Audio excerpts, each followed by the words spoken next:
The Society of Jesus celebrates today the feast of Mary, mother of the Society of Jesus. St. Ignatius had a very great devotion to our Blessed Mother Mary, and so do all Jesuits after him. When Ignatius would walk the streets of Rome on his way to his office in the 16th century, he would pass by a statue of our Blessed Mother which was on the street. And that statue was named Madonna della Strada, Our Lady of the Way, or Our Lady of the Street. And Ignatius would stop there every single day and seek the invocation of our Blessed Mother, whom he regarded and Jesuits after him regard as the mother of the Society of Jesus. That is why on May 24th, every year, the Society of Jesus celebrates a special feast in honor of our Blessed Mother. It is titled Our Lady of the Way. The Gospel text of today is from the Gospel of John chapter 3 verses 16 to 21 and may seem to be divided into three parts. The first part is the most famous verse of the entire Christian scriptures will be read in John 3:16, and everyone over the world knows this as John 3:16. For God so loved the world that he gave. The verb which John uses for gave is paradidomi. This verb paradidomi, to give as a gift. And the reason why God gave his Son as a gift is because of God's love for the world. The love for the world had manifested itself in many ways. God had sent blessings. God had sent challenges to draw people back to him. God had sent prophets. God had sent kings. God had sent messengers. And now, only one thing remained for God to do. That God had to send a part of himself when he sent his Son.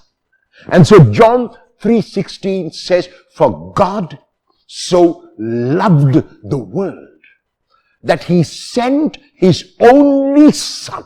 His only Son. There was nothing else that God could send. There was no one else that God could send. He could send now the ultimate, the final, the last word in his Son.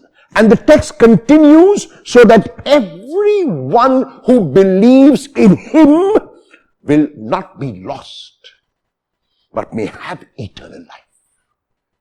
In other words, the purpose of the sending of the Son is so that everyone will be reconciled to God. And God will be all and in all, and we as the humanity will be within that all and in all. Every single person, irrespective of caste, irrespective of creed, irrespective of religion, irrespective of orientation, is welcome into this family of God which Jesus came to inaugurate. The second part of these verses is the reason is explicated. The explication of the reason for Jesus coming into the world was only one.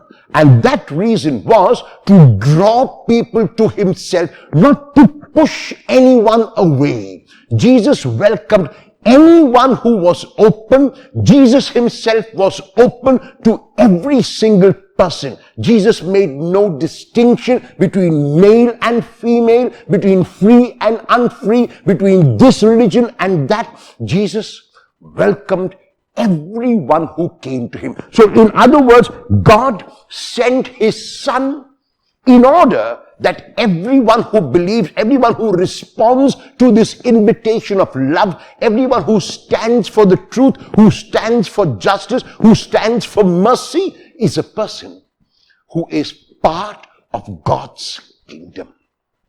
God's kingdom in Jesus is not an exclusive kingdom. It is not a kingdom of the elite. It is not a kingdom of a few people. It is not a kingdom of this or that community. It is a kingdom which belongs to the whole humanity. And today it is a kingdom which involves even the environment, the cosmos, the universe, the world is given to us by God as a gift.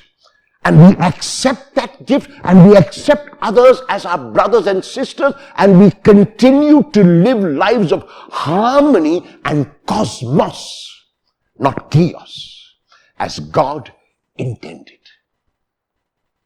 The third part is a poignant part. The third part is a sad part. The third part is a heartbreaking part because it speaks of darkness trying to overcome the light. It speaks of those who will not accept the truth. It speaks of those who prefer dishonesty, who prefer untruth, who prefer darkness, and who prefer not to come into the light because their deeds will be seen. Those who try to overcome the light, those who belong to the dark in the day of Jesus, continue to live in our world today. And these are those who will always oppose the truth, who will always oppose justice, who will always oppose reaching out to the oppressed. They are the oppressors. They are the dishonest. They are those who live in darkness. And they constantly try to overcome the light, but the point is that the light cannot be overcome. It might seem for a few moments that the light has indeed been overcome when untruth prevails over truth, when darkness prevails over the light. It might seem that the light has been overcome, but that overcoming is only temporary. The Lord has shown that even though he was in the tomb for 3 days, even though he died and was buried and it seemed like everything was over, the resurrection was that event through which God in Jesus showed that light will always overcome darkness.